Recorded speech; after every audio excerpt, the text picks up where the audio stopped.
It's 11 a.m. here in Spain. So, hi. I think that we should stop. Probably people will jump in the next couple of minutes.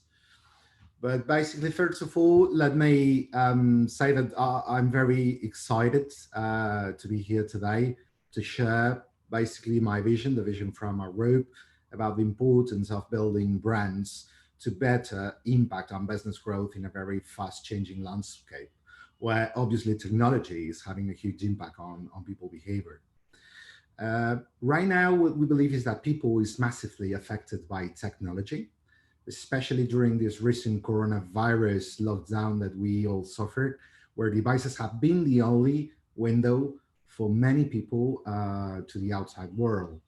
But at the same time, people start to be increasingly reluctant to technology tsunami. So it's becoming important to extract pains and gains to maximize which are the business opportunities. So from my perspective, the message overall is positive. It's full of hope. I think honestly that things are changing for good. This is what I want to believe and what I'm going to dedicate my time to spread around during the next couple of minutes. So first of all, let me introduce a little bit about what is my role, my career. So this is my 20th year working in communications and media and building brands. So I started in Carrot, a company of Dentsu Group, and I shared many experiences in different companies in the group in the last 20 years, in local in Spain, but international as well. But recently, I joined the project in the company the last 2 years that I'm leading the Y Media Visium and Wing business based in Barcelona for many clients. Besides on that, I have a very active academic life. I'm a proud collaborator as a professor in a SADE business school based in Barcelona in ISDI, which is a digital transformation school as well, with BTS. We're really proud collaborator and lecturer in many of the activities that the school does for everyone. And as well, I'm a member of the advisory board of Barcelona Tech City, which is one of the institutions in the south of Europe that created businesses within the digital economy. So it's a really good experience in order to put context in how we can accelerate business in this changing world. So going a little bit further, a couple of professional projects that I've been involved in the last years. Basically, the first one is just to help our clients, help brands, help businesses to navigate in this fast changing behavior from consumers and deploying frameworks of activation for different brand activities. Then I've been proud member when I was based in Madrid 3 years ago, head of strategy for Coca-Cola, working for the Western European business units. And then I started the business when we won the account for P&G in Madrid as well. And recently really involved in understanding why trust, it's massively getting a lot of importance within the responsibles of many companies, no? And how trust is affecting the way brands and companies are having a more profound relationships among people and consumers, and how this is affecting into maximizing results. So today, basically, as I said, is about uh, sharing with you all what is the importance of building a brand in the digital economy, and how brand management is more it's more connected with the capability to creating direct business results than ever before. And this is happening thanks to technology and this changing digital context. So today it's not going to speak about brands, that we are going to talk about brands. We're going to speak a lot about technology, but as well we're going to speak how brands and technology are more connected to drive business results.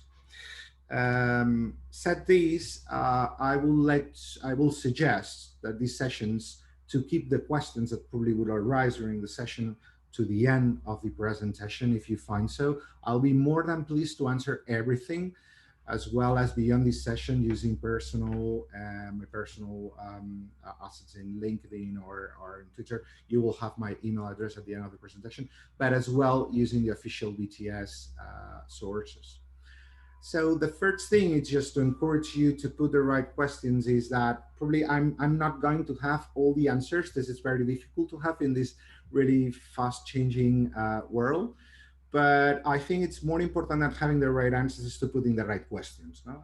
And today I would like to go through this in less than an hour, trying to answer questions like the ones that you can see in the screen right now. No? So how how this industry is capable to support you and this digital transformation to stay relevant, or how this industry or the way we do brand management can support thanks to technology to accelerate executions, or if we're thinking to progress in our e-commerce, how this new context can help us on doing that, or others like how do I structure my organization around consumers, putting consumers in the center. What is the role of brand management in times that consumers, as you probably know, are more empowered, or what are the most valuable, important consumers, and how we can better connect with them.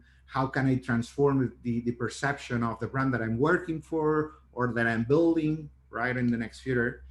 And especially talking about the more technology side, data is becoming so critical in order to build a brand in this new digital economy. So what happens if my data is poor, and how can I take advantage of different data sources or technologies that can make my work do better, or how can I can support thanks to technology to create roadmaps, or what are the existing tools. So I will try to go through that, but especially today what I would like to do just to inspire a little bit and to put in context how brands are making decisions in this moment. So branding, thanks to technology, is a very much disrupted industry, more linked right now to maths than a matter of inspiration that it was in the past. So here you have a slide that demonstrate what is the importance of the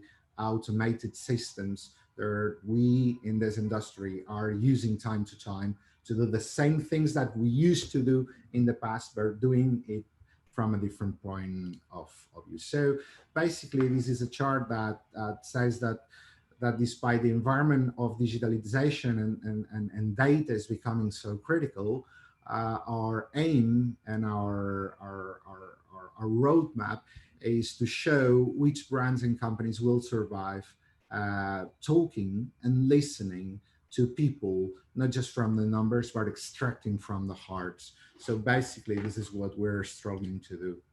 So now what we feel is that technology is having a central role on doing that, because we are finding that ourselves that we are in a turnaround as many industries. We come from a reinventing business lead, outcome center, profit concern, and impact oriented world driven by ROI, return on investment. And we're moving to time a more emerging social lead, people-centered, social concern, and need-oriented new context where arises the importance of companies, the concept of return on good that goes beyond return on investment. And why is happening that? To make their business products and services and brands matter and escape from landscape, this is becoming so critical, because the challenge now for many companies in terms of brand management is to recover the lost relevance and the value perception among people. So we here you have an example that most of you probably know that is becoming now really popular in the world of branding, which is that many brands are on the track. So the industry call it purpose, and most of you will probably know about that or have read about that. But here are some key advantages of having brand purpose for a brand, because most of the brand's purpose adds value not just to the lives of customers, but to society as a whole. Having a brand purpose, adding on that, can help to build a more emotional relationship between a brand and its consumer, which it in turns help to boost sales as well as loyalty. Is a unique having a unique brand purpose can differentiate your brand from your competitors. So this is the example that you can see on the screen. That here's the celebrated Nike's recent Colin Kaepernick campaign is a perfect example of values in practice. So Nike doesn't define itself as a sneaker or a sportwear company. It's a company that empowers people to just do it and stand up from what they believe in. And as a result, over the years, have been able to employ its purpose with technology solutions and events as well as apparel. On top, on this the recent campaign and the things that are happening in the United States, especially amongst the Black community, Adidas, which has been his main competitor, as well reacted positively, acting in collaboration due to purpose of a brand. So this is something that haven't didn't happen before, and this is explaining how brands are moving to a different context now, and the benefit of their businesses and the appealing of the people. So this is what we call return on goods, which it goes beyond pure ROI. So basically today I'm going to speak about two things, especially why do we think that building a brand is really important in this new context. And in the second layer, it's how these crises that we're living is accelerating new processes of building a brand, how brands are capturing that, and which are the opportunities. So start from the beginning. This is the example, sorry for that branding has always been important for brands from the last century. And this is how many of the businesses have been created and scaled in many markets. And has been really important, the concept of trust. But now it's affecting a lot of into brands because all the news that are happening, and you can see it in the press, in social media, that time to time appears some breaches of trust among companies. And this is the priority, as I said at the beginning, for many managers. And has been because trust in itself has been the nexus between people and companies. And the brand has always been in the middle of everything. The thing now is that the world, as is becoming digital and our behaviors as a consumers are becoming more digital, things have changed. And the relationships that we establish with people and with companies and brands are time to time more transparent. So at the beginning, as most of you know, the process of branding has always been like the picture that you can see now in the slide, like bombers, going into people and saying, look, this is my brand. We are the best. So you can try it, you can buy it in your stores or the services that you can contract. And this is why we reacted. You having, a brand, having a really good message, spreading the word using media in broad medias like television and impacting to the right consumers was a matter of two factors, reach and frequency. This is the way that brands have been built recently. Now things have changed a lot. So in the present day, these breaches of trust that I was trying to explain at the beginning are not only everywhere, but widely discussed. So people is discussing about brand. Businesses are no longer hide behind brands. Corporate entities are no longer separated into brands. So a consumer is now usually only 3 clicks away to know wherever it happens behind the scenes now. So people trust each other more than anything else. And technology is enabled for having these conversations at scale. So people now have many different circles of trust now as people converse in different communities according to interests and needs. And trust itself has changed the way we do things in branding. No longer is just a concept, meaning trust, but it's a currency. And it has its own nomenclature. So when you're going into social media, people is really familiar with symbols of trust like review stars, emoticons to express satisfaction. Trust it's a two-way too. So it's not just about people trusting brands, but brands trusting people. I don't know how many of you have gone to Netflix or to entities and watched the Black Mirror TV series. And some experts in the sense predict that in the future, every individual will have a trust rating. So things are really accelerating in this sense. And in today's world, knowing that who you are having a conversation with via your media is an important as what message you deliver and where is delivered. So we are in living in a world which direct to consumer. Here you have an example of how these, let's say, health connection with the doctor that you can do it from your home, and especially during this crisis, have helped a lot in order to have connections between people, which is doctors, and health companies, with persons that were locked down at home. So technology is enabling having these different conversations and relationships now. And we can see that especially in traditional brands, consumers are showing that personalized experiences matter for engagement with new delivery models and new types of products. For example, here you have the example of Gillette $2 Shave Club in Harris that most of you will probably know, shows that consumers were not as concerned with price as the market would indicate. They were willing to pay an equal or greater amount to have a consistent experience that was personal in nature and gave them the feeling of being special in a club. So these are experiences based ideas that build brands differently. So basically, what we're doing in the world of branding now is to leverage the brand perception, especially with the use of data. And according to Forbes, for example, 49% of the people buy incremental products as a result of a relevant product recommendation. And the explosion of customer data platforms within most institutions and clients now is a request that shows that clients or companies are want more data into their marketing and making it more automated and more relevant.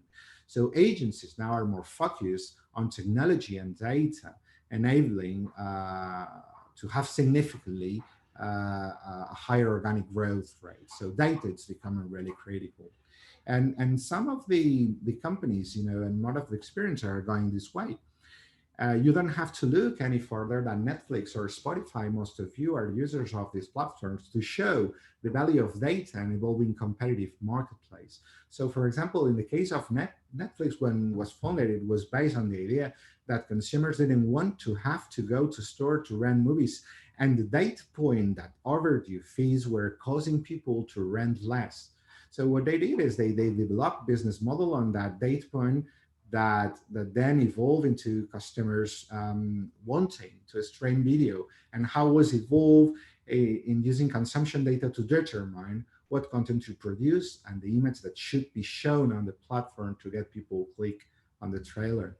But in the same time, Spotify is winning the audio streaming service battle over much larger companies like Apple or Amazon or as well Google. No? So and this is because they have the ability to leverage customer data in new and different ways. They created subscription models that was based on data from the free service and how people were sharing the music. So they use the knowledge to create new ways to add consumers or users to an account and event to allow accounts to be shared in multiple household environments, because they saw that the more people shared, the more people they engaged, and the more they engage, the longer they subscribe.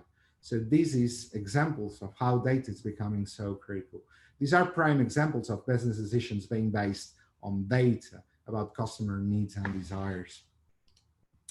So this is the last slide of the last point, where I will to stress the idea of how brand it's really important to contribute any company value, because it declares a certain image of leadership in the market where you play. It delivers as well stability among especially the loyal consumers, which are time to time less because of the stress of consumers of being not that loyal. So it increases certainly the level of loyalty among consumers, the stability in markets where it operates, and many other.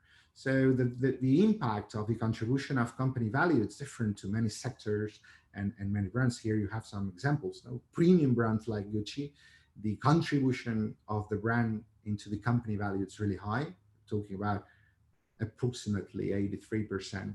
Meanwhile, in Gillette is in FMCG, which different concepts appear behind. We're speaking about 34, but certainly the impact on the value of the company, it's really important. Now we are gonna start speaking a little bit about what has happened really recently and how this is changing the way we can capture opportunities in terms of using technology to leverage the way we build brands. So the pre-COVID-19 era probably seems like a long time ago already for most of us, some of them not. But it's fair to say that in many countries, our personal relationship with digital technologies has been problematic for some time. Whether it was a smartphone use impacting on family life or concerns around online safety and data security, technology has been on the receiving end of many negative headlines. So technology is not always positive, as many of you know. Fast forward to today, and the picture looks very different. We're embarking on a mass social experiment with little precedent in the modern history, where most people are relying on digital technologies as a lifeline to the outside world, as we said. So um, I'm, I'm, today I'm going to use a really fresh study and data coming from a survey of more than 32,000 people across 22 markets that was conducted in March, April 2020, really deep on the crisis that we have living in, providing a snapshot of sentiment at the height of the crisis. So today, in the midst of a global pandemic that is disrupting almost all facets of how we live and work, this research that you're about to see some insights on that, it's going to give us certainly some new light on how people are using technology differently and what this can mean for brands in the longer term.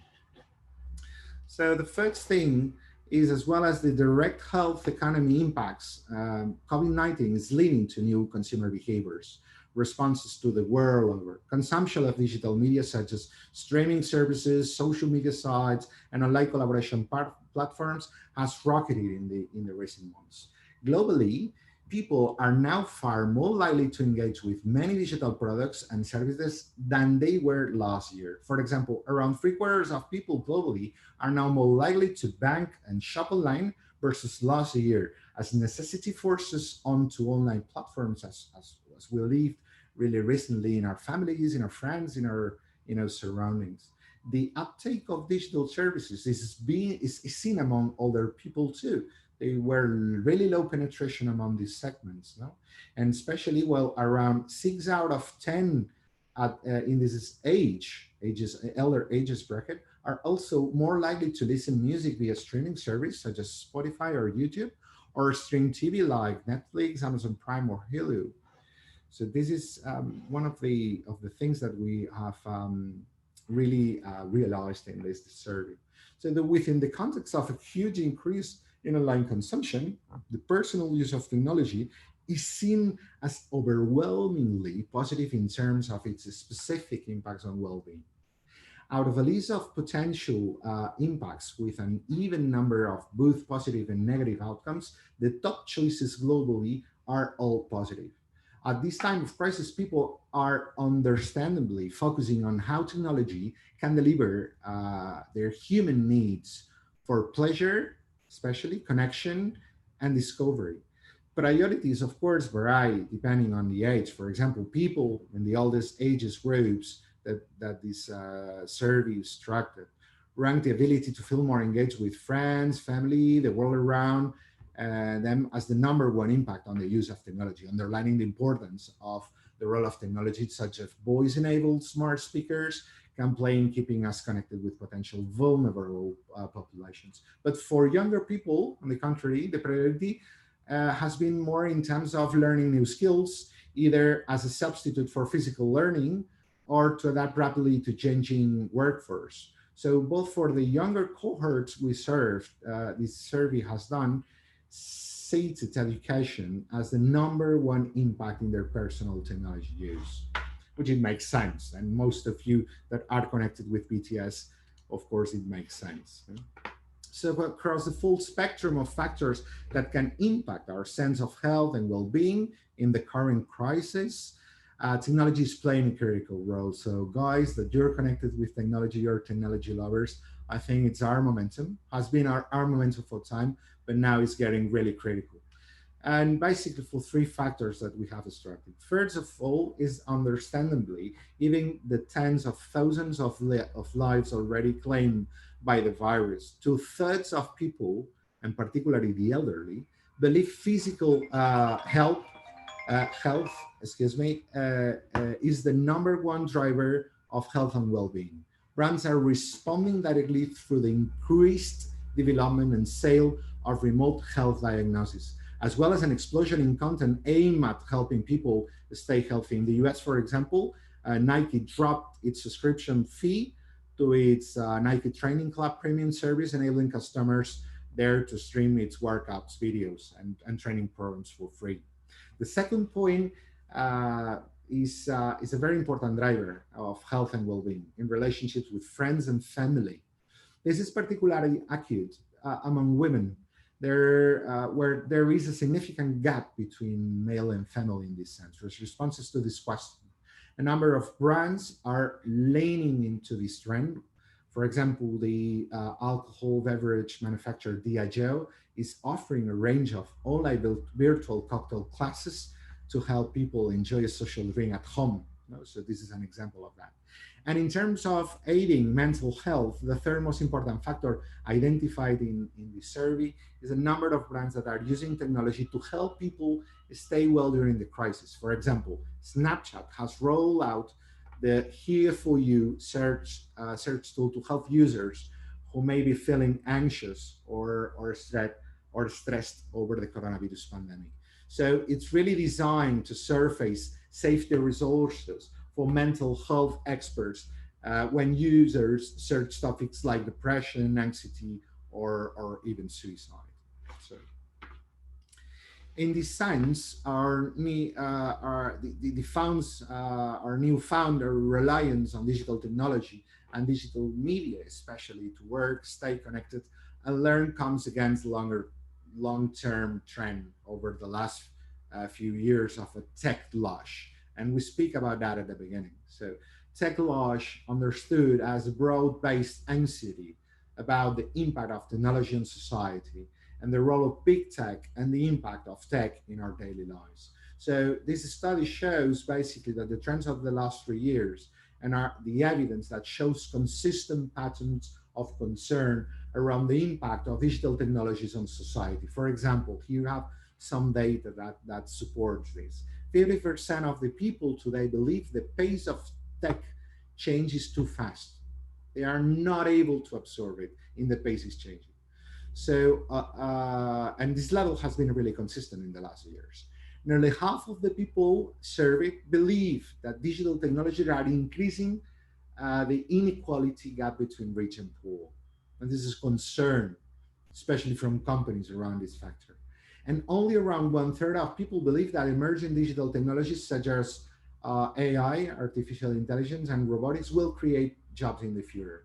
So, could the response on COVID-19 present an opportunity for brands to reset and reframe how they use technology to build this component of trust that I was mentioning at the beginning to create better relationship with consumers?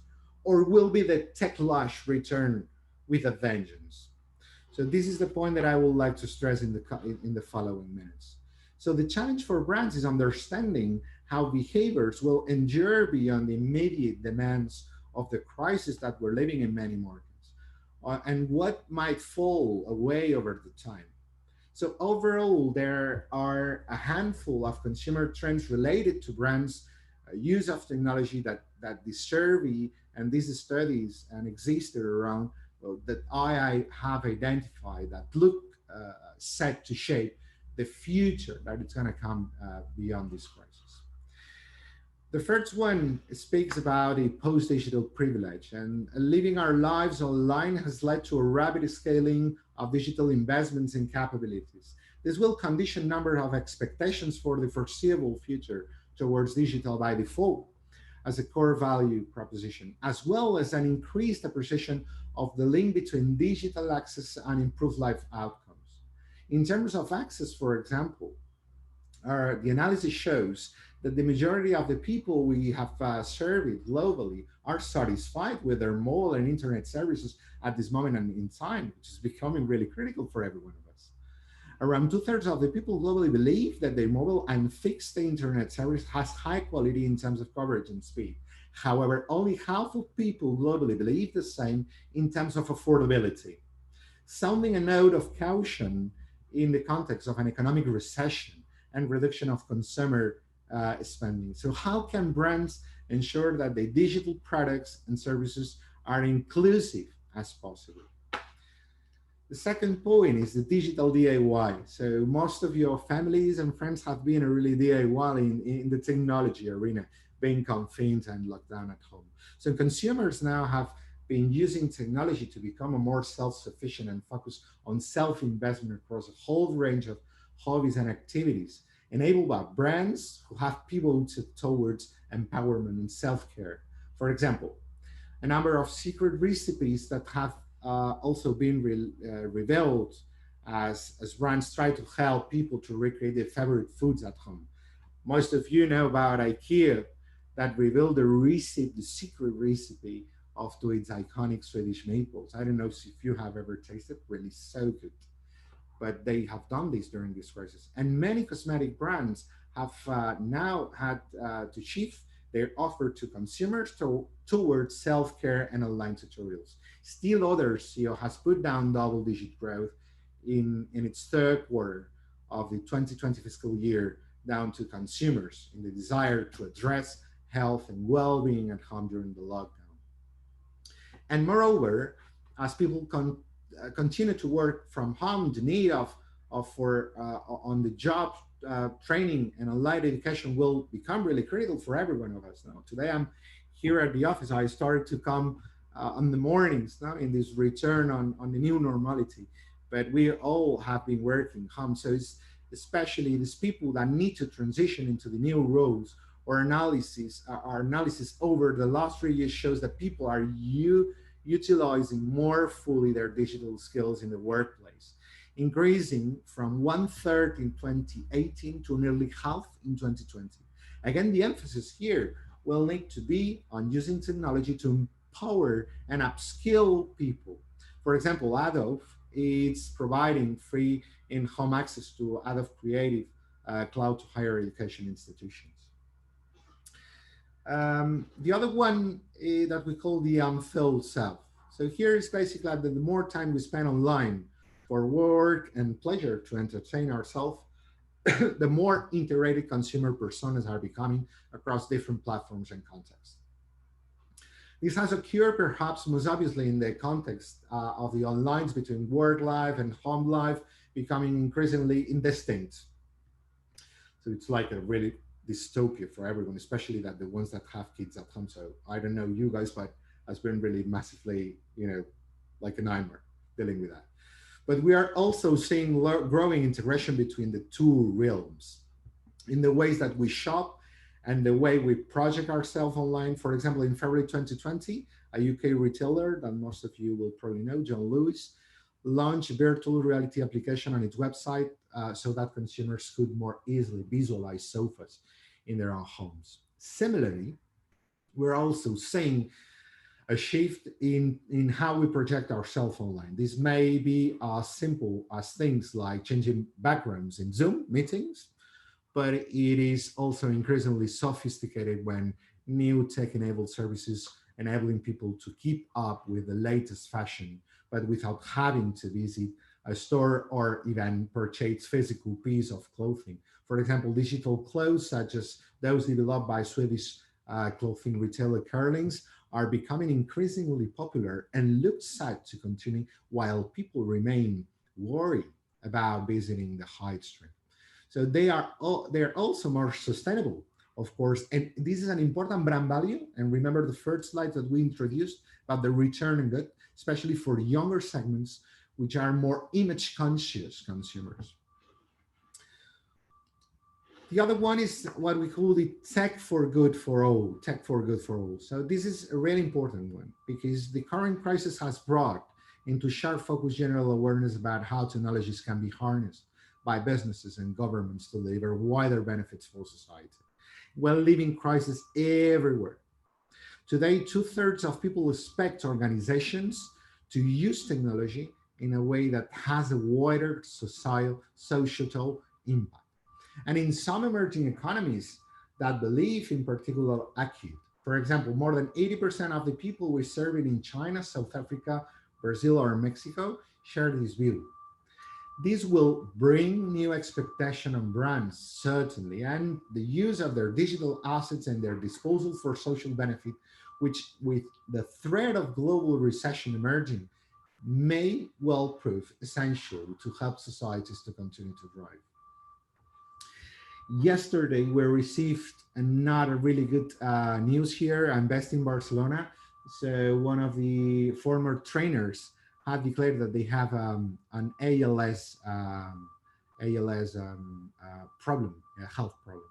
So it has been really commented in the local press in Spain because he's a celebrity. Most of people is suffering these disease, and this is becoming really popular. This person. It's the name is Juan Carlos Unzue.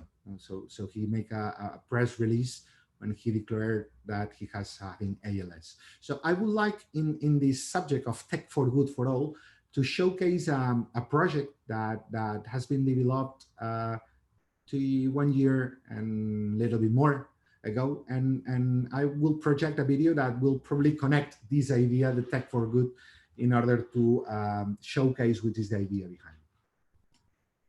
Ice bucket, bring it on!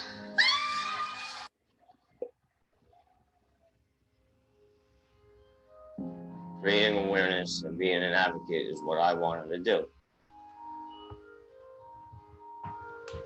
Every August until a cure.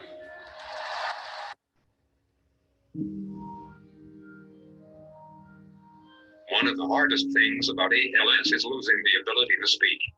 I don't want to sound like a computer. I want to sound like me. To give Pat his voice back, we had to look beyond existing technology, which limits patients to pre-recorded phrases or words mechanically stitched together. This is my voice, which I spend an hour a day, 4 months recording. With less than 2 hours of Ice Bucket interviews, we used a custom deep learning algorithm to analyze the unique DNA of Pat's voice, completely recreating it and integrating it with his eye tracking device. For the first time in over a year, Pat could speak freely and naturally in his own voice.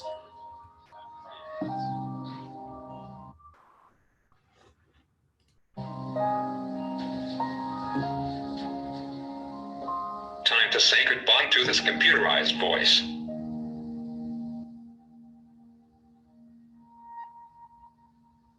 It's a strange feeling saying your first words a second time. It's like you don't even realize how powerful, how personal, and just how unique your voice really is until it's taken from you.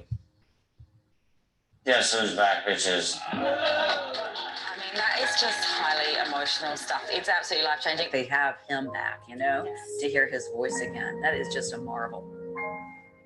This new technology will bring new hope to thousands of sufferers, both here and around the world. Find out more by going to the website projectrevoice.org. This will change how people live with ALS forever.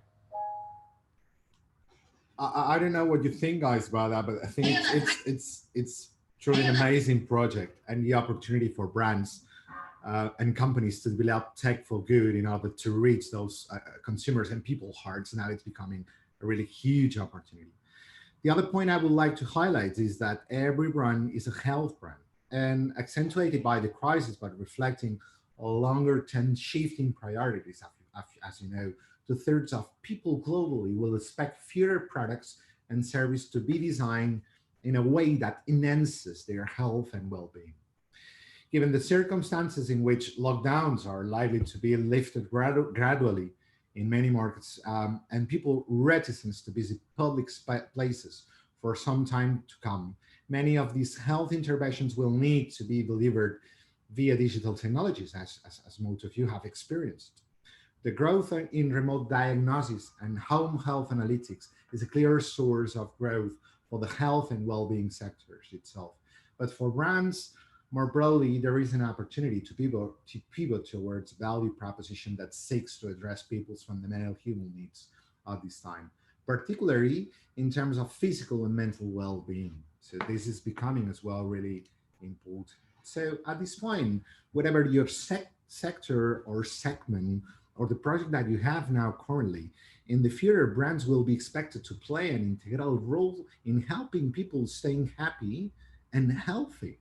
So it's really basic needs, but this is what it's gonna be. Uh, uh, Especially asking themselves how they engage with consumers through digital technologies that provides a powerful level to deliver on these objectives. So, how can brands ensure that they use digital technologies supporting consumers in this well-being, securing long-term shift from escaping from this tech lodge to a tech love? So here are top recommendations and going to concrete examples that we have analyzed in this study.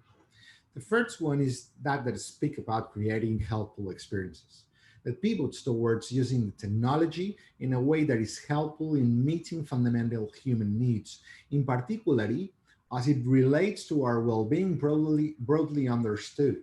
Our needs, basically a human need that all of you have as well, to feel safe and healthy, to be connected with friends and family, to be productive, and to learn. And that in that lens, that's the lens that for many brands have proven straightforward. For example, here you have the example of Lego working with the UK government right now to develop a public service announcement encouraging children to staying at home and save lives over Easter break, or LVMH that is pivoting towards the production of hand sanitizers rather than perfumes bottles. But equally, it will be challenging for brands who are less clear on how their actions are helping consumers. What is clear is that consumers will remember how brands behave during the crisis and reward or punish them accordingly. The other important point is the aim of a brands to feel that they are available but not omnipresent, to escape from these tech launch. Today, in the survey, we see that today, out of 10 people find it intrusive when they are served personalized ads online.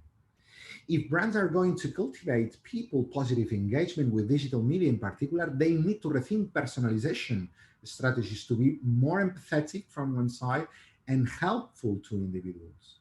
That means being more specific in context driven in identifying the different points at which brands can make themselves available to help consumers. In March, for example, a company like Vodafone announced it was offering free unlimited mobile data to 500,000 of its paying monthly consumers, tailoring its approach for those most in need.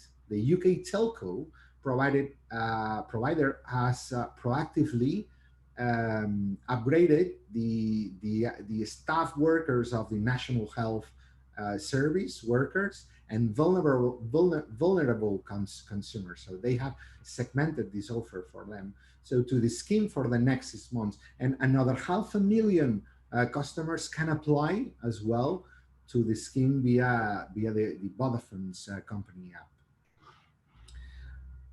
The third point that we would like to stress is the reinforcement of positive actions with positive messaging. And here is basically that the idea that they develop messaging and campaign that support individual health and well-being through ads that will often to be consumed on digital media. Accordingly to these studies, what we can see here is that only a quarter of people globally say that they live a healthier lifestyle as a result of the information, products, or services they find in the ads. So this requires brands to reconsider what they are marketing, but also how they do so. So, for example, Microsoft Xbox Adaptive Controller brought gaming to people with a range of physical disabilities for the first time. Last year, they won the Cannes Grand Prix for brand experience and activation. The company demonstrates its inclusivity not only within its products development, but also its marketing. So its campaign included YouTube instructional videos and as well Super Bowl TV spot recently and an e-sport tournament for gamers of all abilities that garnered 1.1 billion impressions. So this is amazing. The fourth learning on that is to explore the immersive potential of vision. So the use of immersive technologies and interfaces, like most of you know, AR or gaming or voice, to understand basically the interaction with digital channels that alters mood and emotional state, enabling brands to curate more positive customers' experiences.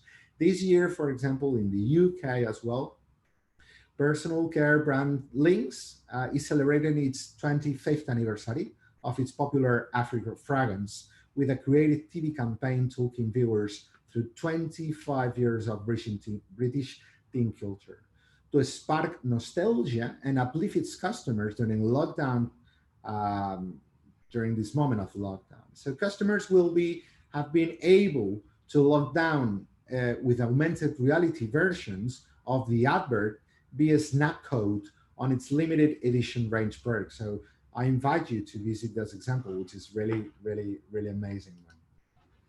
The fifth one is the capability of marrying the increased commerce capability with the brand building.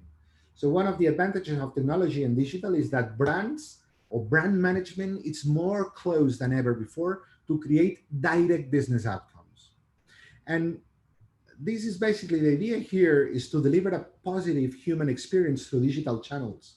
Brands need to ensure that equal attention is paid between scaling e-commerce capabilities and building their brand in a way that appeals to consumers hungry for authentic, empathetic, and personal engagement. So this is not only that has beauty brand like New Face reduced barriers for purchase online by offering its customers free shipping during the crisis.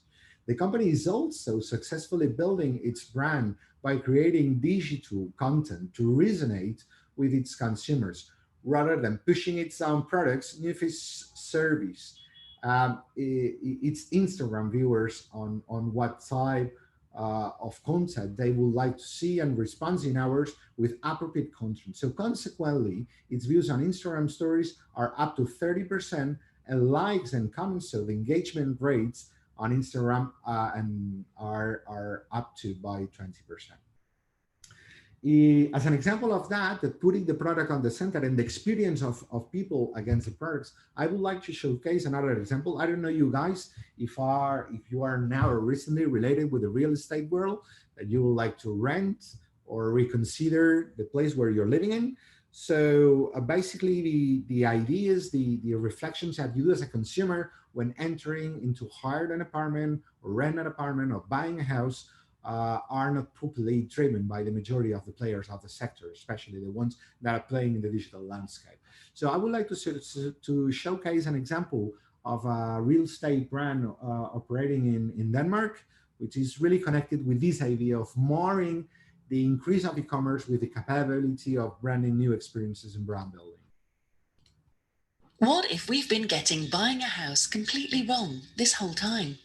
What if instead of only showing you a house, walls, rooms, and square footage, we could show you a place to live, the shopping, the culture, the school district, what kind of people live there, and what would they tell you about the area?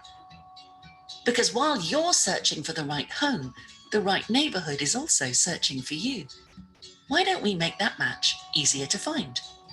That's the idea powering Our Neighborhood, a completely new take on real estate marketing by Magnetics linked by Isobar and Danish real estate agent Dan Billig. Our Neighborhood is a game-changing digital destination that lets you explore your next neighborhood intimately before you buy through the combined power of big data insights and crowdsourced content from the people who already live there. It seamlessly connects house listings to neighbourhood insights by dividing Denmark into thousands of neighbourhoods and pulling insights from vast amounts of data to give a vivid description of the people, places, and possibilities of the neighbourhood. Simply put, we've given every single one of the thousands of house listings in Denmark a rich, interactive, and data-driven story about what life is like from exactly that place. Popular hobbies, political leanings, tax rate, weather, values, beliefs, best shops, running routes, everything you'd want to know before you move. Automatically generated, completely unique, and of course connecting effortlessly back to buying the house. Finally, to the power of big data, we added the love of local hearts by letting the locals single out and promote their favourite spots and giving sellers a way to boost their sale in the process. The results? In the first 3 months, appraisals booked went up 9%, showings booked by 6.3%, and incoming leads, the main measure of market interest, an incredible 58.3%.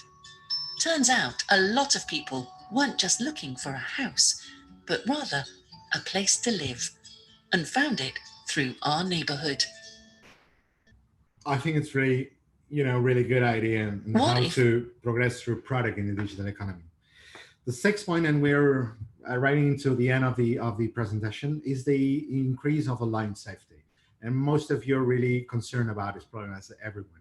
So with more people online and consuming digital media, the need has been heightened for brands to ensure the eradication of harmful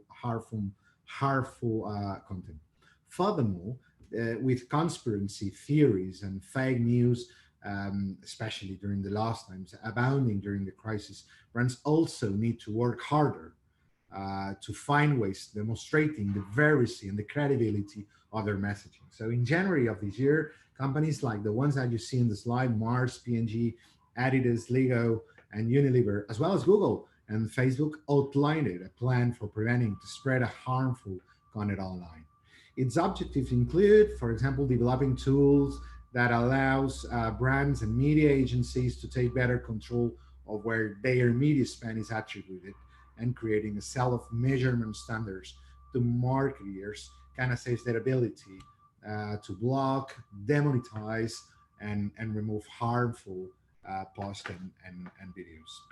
The last one is about anticipating consumer needs. And this is one of the bases of traditional marketing, the capability of companies and brands to anticipate among competitors.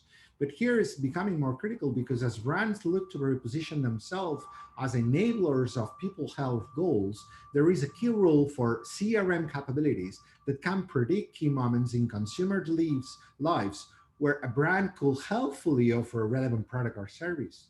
Alibaba, for example, and here is you can see the logo in the slide, as providing, thanks to artificial intelligence, consumers with a superior customer experience. The e-commerce platform uses deep learning and natural language processing to recommend products to shoppers and has created an artificial intelligence project chatbot that can understand customers' emotions, alert human customer service agents to intervene if necessary. This is the idea to support people health during the crisis. That company has trialed its new artificial intelligence coronavirus diagnosis software with 5,000 patients in China that claims to be around 60 times faster than human detections and has been presented to healthcare workers in Europe as well. So the conclusions basically are surrounded by the idea that the forced social experiment that we have been living during the COVID-19 presents a huge opportunity for brands to reset how they interact with people through digital channels, but also increase expectations about how they interact with their consumers in the future. Strategically, brands need to accelerate their digital strategies, pivot towards self-empowerment, integrate digital and physical offerings, embrace technology for good, and reposition themselves as a health and lifestyle partners for every one of us. And in terms of their specific marketing capabilities, there are also a number of implications. For example, adapting messaging and campaigns to support individual well-being, marrying e-commerce with brand building. We've seen the example of brand building in Denmark, and anticipating the future of consumer needs. Overall, the opportunity for brand building is to develop more human, empathetic relationship with consumers through the way they use technology. This was always the promise of the digital revolution, but it may be that it has now taken another kind of disruption due to COVID-19 to make it real. But now this is, some of the facts, and just to put the last final point on this speech is that this is dates and this is facts, and most of them are probably familiar with you. I try to summarize everything that we're living in the pace of how our industry is moving forward. But the question here is how we can activate something, a simple platform, to capture value and to navigate into complexity for better decision making in brand management. So let me introduce here a framework that is tested and it works, that puts people on the center to extract insight and basically triggers and understanding that brands had a broad opportunity, of course, to plan audiences, which is one of the key levers and something that they have done and they will certainly do in the future. But the opportunity goes beyond planning audiences. And what makes the difference is creating our own audiences by partnering and agreeing with different ecosystem partners in the generation of content, tech-driven activation. So this is what we call creating audiences. And this needs to be in the agenda of the proper brand management in the next future to come. And ultimately, a part of planning audiences and creating audiences exists the idea of shaping audiences, which ultimately each communication window becomes an opportunity to capture data for personalization, for cross-selling, upselling, where they can work with those audiences to learn, customize your communication and your offer. This framework, it makes a more accurate and audited brand management decision making. It's tested for many of our clients and it works. And I will be more than pleased to share examples in beyond this presentation and further. So now it's time to wrap up. Thanks for your time. It has been very exciting sharing the tech load with you today. I keep at your disposition for a short Q&A. And then if you want, we can extend through the VTS channels and using my email. You have here my email and my Twitter address account. Just a reminder that after the session, you will have access to a survey to further improve the VTS tools in the next future. So from now, really open to any conversation you will love to have, or any questions that you will like to join with us today. Something to say? Thanks, Josep, for your message. Anyone?